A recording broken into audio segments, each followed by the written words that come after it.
అసంభవం అనుకున్నవి సంభవం అవుతాయి, ఇంపాసిబుల్ అనుకున్నవి పాసిబుల్ అవుతాయి. ఇది నిజం. అయితే దీనికి మీకు కావాల్సింది, మీరు నేర్చుకోవాల్సింది విజువలైజేషన్. ఇదేంటి విజువలైజేషన్ అనుకున్నది సాధిస్తుందా అని మీకు డౌట్ రావచ్చు. నిజం, సైంటిఫిక్గా కూడా ఇది ప్రూవ్ అయింది. విజువలైజేషన్ కనుక మీకు సరిగ్గా ఉంటే మీ గోల్ను మీరు చేరుకోవచ్చు, అనుకున్నది సాధించవచ్చు. వ్యాపారాలు, చదువులు, కుటుంబ వ్యవహారాలు, ప్రమోషన్లు, ఇలా ఏదైనా సరే మీరు అనుకున్నది మీరు చేయగలరు. గోల్ ఏదైనా దానికి విజువలైజేషన్ మాత్రం కరెక్ట్గా ఉండాలి. అలా ఉన్నప్పుడే వెళుతున్న దారి ఈజీగా ఉంటుంది, ఇబ్బందులు లేని ప్రయాణం అవుతుంది. ఎమోషన్, విజువలైజేషన్, థాట్స్ వీటన్నిటిని ఒకదానిపై నడిపించాలి. అప్పుడే మీ గోల్ని చేరుకోగలరు. ఇదే విషయాన్ని మానవులు కొన్ని వేల సంవత్సరాల క్రితం కనుగొన్నారు. కొత్త కొత్త విషయాలు తెలుసుకోవడంలోనూ, కొత్త కొత్త వస్తువులు కనిపెట్టడంలోనూ అప్పట్లో వీళ్ళంతా ఈ సూత్రాన్నే ఫాలో అయ్యేవాళ్ళు. మైండ్ అనేది ఒక మ్యాగ్నెట్ లాంటిది. అది ఐరన్ కనిపిస్తే అతుకుపోయినట్టు దానికి నచ్చింది ఏది దొరుకుతుందా అని వెతుకుతుంది. అదే విజువలైజేషన్ కరెక్ట్గా ఉండుంటే అలా జరగదు. దాని టార్గెట్ మాత్రమే దానికి కనిపిస్తుంది. నిజంగా బ్రెయిన్లో ఏదైతే మనం ఫిక్స్ చేస్తామో దాని ప్రకారమే జరుగుతుంది. అలా కాకుండా బ్రెయిన్ని ఖాళీగా వదిలి ముందుకెళ్తే గజిబిజి గందరగోళం అవుతుంది. ఒకవేళ బ్రెయిన్కి ఏ పని చెప్పకుండా అలాగే కొన్నాళ్ల పాటు ఉంచేశారనుకుంటే అది నెమ్మదిగా పనిచేయడం మానేస్తుంది. అందుకే మనం బ్రెయిన్కి ఎప్పటికప్పుడు డిజైన్లు ఇస్తూ ఉండాలి. అలా విజువలైజేషన్ చేయడం వల్లే బ్రెయిన్ ఒకటి ఫిక్స్ అయి ఉంటుంది. అప్పుడు అది రకరకాల రూపంలో బయటపడుతుంది. అవే కొత్త కొత్త మెషిన్లు, వస్తువులు కనిపెట్టడం. అంటే మనకు అర్థమైంది ఏంటి అంటే అన్నిటికంటే మొదటిగా బ్లూ ప్రింట్ అనేది మన బ్రెయిన్లోనే తయారవుతుందని.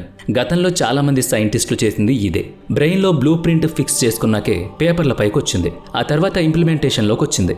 సాధారణంగా విజువలైజేషన్ చేస్తున్నప్పుడు మన మెదడులోని అన్ని నరాలు చురుగ్గా పనిచేస్తాయి. అవన్నీ కూడా ఆ విజువలైజేషన్ను ప్రింట్ చేసుకోవడానికి ప్రయత్నిస్తాయి. నెమ్మదిగా విజువలైజేషన్ పూర్తయిన తర్వాత ఒక ఆకారాన్ని మైండ్లోకి తీసుకొస్తాయి. ఏంటి, మీరు ఏదైనా కన్ఫ్యూజ్ అవుతున్నారా? వెల్, పదండి మీకు ఇంకాస్త క్లియర్గా చెబుతాను. మీరు ఎప్పుడైనా సినిమా చూసిన తర్వాత మీ బ్రెయిన్ ఎలా ఉందో పరిశీలించారు. ఆ సినిమా మొత్తం కొన్ని రోజుల పాటు మైండ్లో తిరుగుతూ ఉంటుంది. అదే విజువలైజేషన్ ఎఫెక్ట్. ఏదైనా విజువలైజేషన్ని బ్రెయిన్లోకి పంపితే మనిషి బ్రెయిన్పై అంత ఇంపాక్ట్ ఉంటుంది. సినిమా చూసిన తర్వాత ఆ సినిమాలో చూసిన కొన్ని సన్నివేశాల్ని ఫీల్ అవుతూ ఉంటాం. అంటే ఏడుపు సీన్ గుర్తొస్తే ఏడుపు వస్తుంది, నవ్వు సీన్ గుర్తొస్తే నవ్వు వస్తుంది. ఇదంతా కూడా విజువలైజేషన్ ఎఫెక్టే.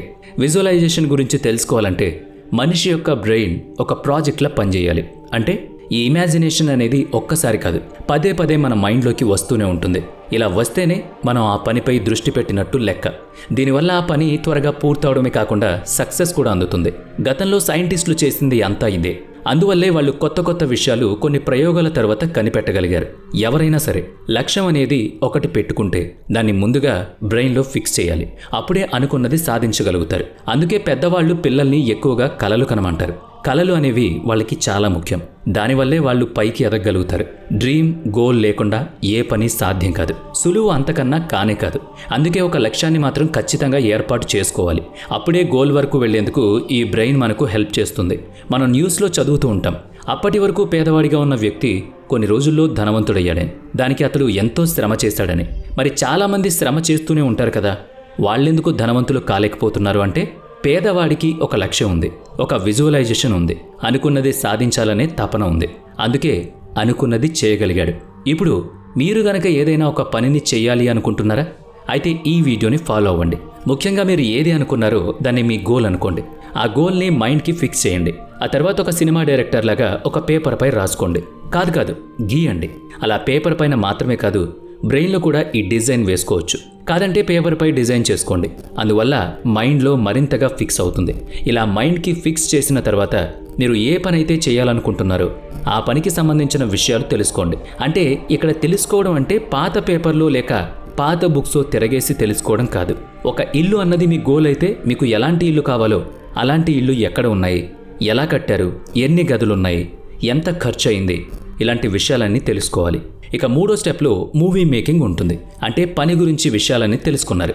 ఇక ఇప్పుడు దాన్ని ఇంప్లిమెంటేషన్ చేయాలి. మీకు తెలుసు కదా, ఒక సినిమాని డైరెక్షన్ చేయాలంటే మాటలు కాదు, ఎంతోమంది ఆ సినిమా కోసం పనిచేయాలి, ఎంతో కష్టపడాలి. అప్పుడే ఒక రూపం వస్తుంది. కానీ రియల్ లైఫ్కి చాలా డిఫరెన్స్ ఉంటుంది. రియల్ లైఫ్లో డైరెక్టర్, హీరో వేరువేరుగా ఉంటే రియల్ లైఫ్లో ఇద్దరు ఒక్కరే. అదే మీరు ఒక్కరే ఇద్దరి పని చేయాలి. సో మరి కాస్త కష్టమే కదా. ఒక సినిమా పూర్తి చేయాలంటే టీం అంతా డైరెక్టర్ మాట తూచా తప్పకుండా వింటారు. అప్పుడే ఒక లైన్లో మూవీ మేకింగ్ అవుతుంది. సినిమా పూర్తయి స్క్రీన్ మీదకు వస్తుంది. మరి రియల్ లైఫ్లో అతనికి అతనే ఇవన్నీ ఒక టీం చేస్తున్నట్టు ఊహించుకోవాలి. అనుకున్న లక్ష్యం వైపు ఎన్ని ఒడిదుడుకులొచ్చినా ముందుకు వెళ్ళాలి. అలా వెళుతున్నప్పుడు నమ్మకం అనేది అస్సలు వదలకూడదు. విశ్వాసం లేకపోతే లక్ష్యం ఉండదు. అందుకే నమ్మకంతో ముందుకెళ్ళాలి. మీరు ఇలా ఒక టార్గెట్తో ముందుకు వెళుతున్న సమయంలో ఎన్నో డౌట్స్ వస్తాయి. ఆ డౌట్స్ అన్నిటినీ మీరు క్లియర్ చేసుకోవాలి. లేదంటే వీటిలో ఒక్కటైనా మీ దారిలో అడ్డుపడుతుంది, లక్ష్యాన్ని చేరుకోకుండా ఆపేస్తుంది.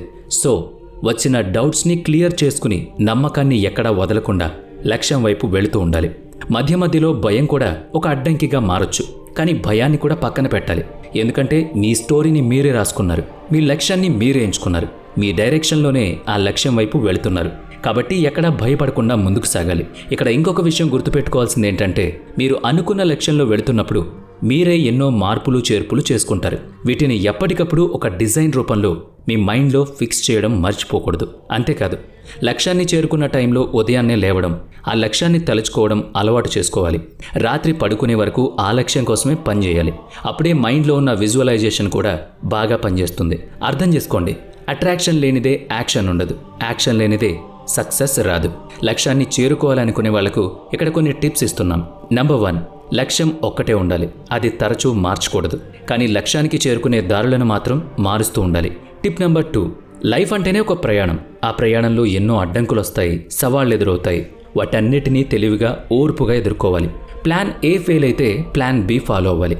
దానికి తగ్గట్టుగా ప్లాన్ చేసుకోవాలి. టిప్ నెంబర్ 3, పనిని ప్రేమించాలి. చూడండి, ఎవరినైనా మనం ఎక్కువగా ఇష్టపడ్డామంటే వారికి సంబంధించిన ప్రతి విషయం తెలుసుకుంటాం. ప్రతి క్షణం వారి గురించి ఆలోచిస్తాం. లక్ష్యం విషయంలో కూడా అంతే. ప్రతి క్షణం ఆలోచించాలి, ఎంజాయ్ చేయాలి, ఆస్వాదించాలి. అప్పుడే ఆ పనిని ఇష్టంతో పూర్తి చేయగలుగుతాం. ఎంత కష్టమైనా సాధించగలుగుతాం. సో ఇది ఈరోజు టాపిక్. మరో ఇంట్రెస్టింగ్ మోటివేషన్తో మరో వీడియోలో కలుసుకుందాం. అప్పటి వరకు బాయ్. ఛానల్ని సబ్స్క్రైబ్ చేయడం మాత్రం మర్చిపోవద్దు.